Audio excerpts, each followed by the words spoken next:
চাষাবাদের ভরা মৌসুমে জয়পুরহাটে সারে কৃত্রিম সংকট বাড়ছে। কৃষকদের অভিযোগ, বেশিরভাগ ডিলার বাজারে সরবরাহ কমিয়ে রাতের অন্ধকারে বেশি দামে সার বিক্রি করছে, কিন্তু এ নিয়ে কৃষি বিপণন বিভাগের কোনো পদক্ষেপ নেই।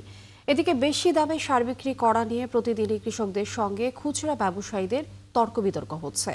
মোয়াজ্জেম হোসেনের তথ্য ছবিতে প্রতিবেদন।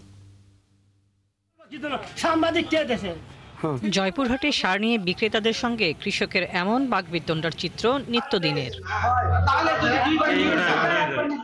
কৃষকরা জানান, তীব্র সার সংকটে এখনো আলু চাষের বহু জমি অনাবাদি হয়ে আছে, কারণ বেশি দাম দিয়ে অনেকেই সার কিনতে পারছেন না। সার চাচ্ছে আমরা, যেইটুকু লাগবে সেইটুকু পাচ্ছে না। হাফ বস্তা, তারপর দুইজন মিলে এক বস্তা, এই সিস্টেম করে। পটাশ নাই, ড্যাব নাই, ইটা নাই, উটা নাই, কারণ থেকে হাওয়া হয়ে গেল, উঠে গেল, সব উঠে হয়ে গেল, সব উঠাও। 4 বিঘা মাটি আমি আবাদ করি, 8 বস্তা সার হলে হবে। আমাকে 4 বস্তা সার দিয়ে আমাকে বলতেছে যে এই মাসের মধ্যে যেন আর আসেন না, আমার জমি রেডি হয়ে গেছে। কৃষকেরা সার পায়, একটুকু সার লাগায়নি, 1 বস্তা সার লাগায়নি, সার নাই করছে। আজকে সার নাই, এরা সার বাইরে বিক্রি করে, এখন সার নাই। চাষিরা জানান, কিছু ডিলারের দুর্নীতি ও কৃষি বিপণন বিভাগের দুর্বল ব্যবস্থাপনার সুযোগে অসাধু ব্যবসায়ীরা প্রতি বস্তা সারে 400 থেকে 500 টাকা বেশি নিচ্ছে। সারের সমস্যা, 1200 টাকা বস্তা সার, আপনার 1700-1800 টাকা বস্তা, তাও চোরাই ভাবে। আমরা খুব বিপদের মধ্যে এবছর করে আছি, খুব মহা বিপদ, আমাদের চলাই কঠিন হয়ে গেছে। কৃষকদের অভিযোগ, সরবরাহ বন্ধ রেখে বাজার নিয়ন্ত্রণ করছেন কোনো ডিলার। এই ভরা কৃষি মৌসুমে বাজারে সারের চাহিদা বেশি থাকায় বাড়তি দাম নিচ্ছেন তারা। কয়েকটা সার দিও, সেও নিয়ে গেছে, কৃষকরা সার পাচ্ছে। আমার সঙ্গে একটা কথাই বলছে যে আমাকে বেশি দামে কিনছে, একটু বেশি দামে বিক্রি করা হচ্ছে। ডিলাররা অবশ্য বলছেন, কৃষি বিপণনের অব্যবস্থাপনার কারণে সারের বাজারের এই দুর্গতি।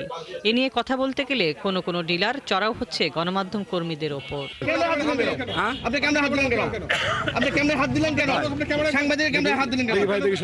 এখানে আরো যে 7টা ডিলার আছে, আমি সহ 8টা মনে হয়, এই 8টা ডিলার সহ এই আরো বাকি যে 7জন কোথায় সারগুলো দিচ্ছে, কার কাছে দিচ্ছে, এটা একটু আমার আবেদন থাকলো, জি, খুঁজে দেখার জন্য।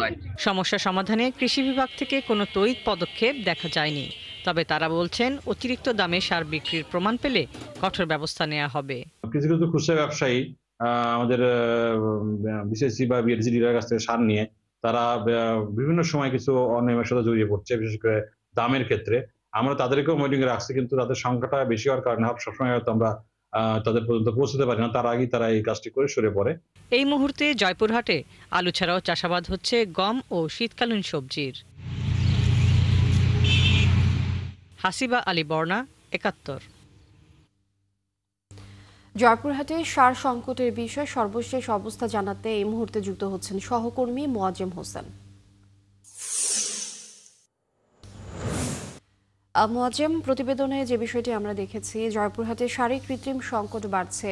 জেলায় সার সংকটের বিষয়ে কৃষকের মূল অভিযোগ কি রয়েছে একটু জানাবেন, এবং সমস্যার সমাধানে কৃষি অধিদপ্তর কিংবা উপজেলা প্রশাসন কোনো পদক্ষেপ নিয়েছে কিনা? ধন্যবাদ আপনাকে। আপনি প্রতিবেদনে যেমনটি বলছিলেন, আসলে প্রতিবেদনে যেভাবে দেখালেন, এর চেয়ে ভয়াবহ জয়পুরহাটের কিন্তু এই যে সার সংকটে। আপনি জানেন যে জয়পুরহাট একটি আলুর দেশ, আলু উৎপাদনের দিক থেকে দ্বিতীয় বৃহত্তম একটি জেলা। এই জেলাতে এবারে আলু উৎপাদনের লক্ষ্যমাত্রা ধরা হয়েছিল ৩৯,০০০ হেক্টর জমিতে আলু উৎপাদন করবে। আলু উৎপাদন করতে যেয়ে কৃষকরা চরমভাবে সারের সংকটের মধ্যে পড়েছে। আপনি জানেন যে এই সার সংকট নিরসন করতে যে জয়পুরহাটের যে কৃষকরা রয়েছে, তারা বলছেন যে আমরা সার নিতে গেলে দিনের পর দিন, ঘন্টার পর ঘন্টা অপেক্ষা থেকেও কিন্তু আমরা কিন্তু সার দেখতে পাচ্ছি না। আমি আপনাকে একটু দেখানোর চেষ্টা করছি। আপনি দেখলেন যে দিগন্ত মাঠ, এই মাঠগুলো কিন্তু সারের অভাবে এখনো কিন্তু মানে পড়ে রয়েছে, এবং কৃষি বিভাগের পক্ষ থেকে কিন্তু বারংবার একই কথা বলা হয় যে সার সংকট নেই। এখানে সার সংকট প্রচুর পরিমাণে রয়েছে। আপনাকে যদি বলে রাখি যে কৃষক এখন ব্যস্ত সময় পার করছে। সকালে ভোর থেকে ঘুম থেকে উঠেই কিন্তু একদিকে ধান কাটছে এবং অন্যদিকে বিকেলে সেই জমি কিন্তু আলুর জন্য প্রস্তুত করতেছে। আর এই ব্যস্ত সময় পার করার মধ্যে দিয়েই যখন এই সার ডিলার এবং ব্যবসায়ীদের কাছে যখন যাচ্ছেন, তখন কিন্তু তারা দিনের পর দিন ঘন্টার পর ঘন্টার অপেক্ষা থাকার পরে সার পাচ্ছে না। আবার আপনি যদি প্রতি বস্তায় যদি দাম বেশি দেওয়া হয়, আবার কিন্তু দিনে না মিললেও রাত্রে কিন্তু সার মিলছে। এখানে কৃষি বিভাগ এখানে কৃষকরা যারা বলছেন যে কৃষি বিভাগ এবং এই প্রশাসনের এই গাফলতির কারণেই কিন্তু মানে এই অসাধু কিছু ব্যবসায়ীরা এই সিন্ডিকেট করে দাম বাড়াচ্ছেন। আপনাকে বলে রাখি যে জয়পুরহাটে যে এই মানে কৃষি বিভাগের সঙ্গে কথা বলছি, কৃষি বিভাগ যেটা বলছেন যে আলু উৎপাদন করতে কৃষক যে পরিমাণে 1 বিঘা জমিতে যে পরিমাণে সার দিতে হবে, তার অধিক পরিমাণ সার প্রয়োগ করার কারণে কিন্তু আগামী দিনে কিন্তু এই জমির উর্বরতা নষ্ট হয়ে যাবে এবং কিছু নষ্ট হয়ে যাবে। কিন্তু কৃষক যেটি বলছেন যে 1 বিঘা জমিতে যদি 120 থেকে 130 বিঘা জমি আলু যদি উৎপাদন করতে হয়, তাহলে জমিতে বেশি পরিমাণে খাবার দিতে হবে। আর বেশি পরিমাণে খাবার যদি না দেওয়া হয়, উৎপাদন বেশি হবে না, এতে কৃষকের লস হবে। এই কারণেই তারা সার বেশি প্রয়োগ করে আর কৃষি বিভাগকে বলছে। আপনাকে বলে রাখি যে কৃষি বিভাগ যেটি বলছেন, আমি জয়পুরহাট জেলা কৃষি ও সম্প্রসারণ অধিদপ্তরের সঙ্গে কথা বলছি, তিনি যেটি বলছেন যে আলুর যেহেতু এবারে যে দাম পায় নাই, এই কারণে আলু না লাগে এবারে সরিষা এবং গমের প্রতি যত্নবান হওয়ার জন্য কৃষকদের পরামর্শ বলছে।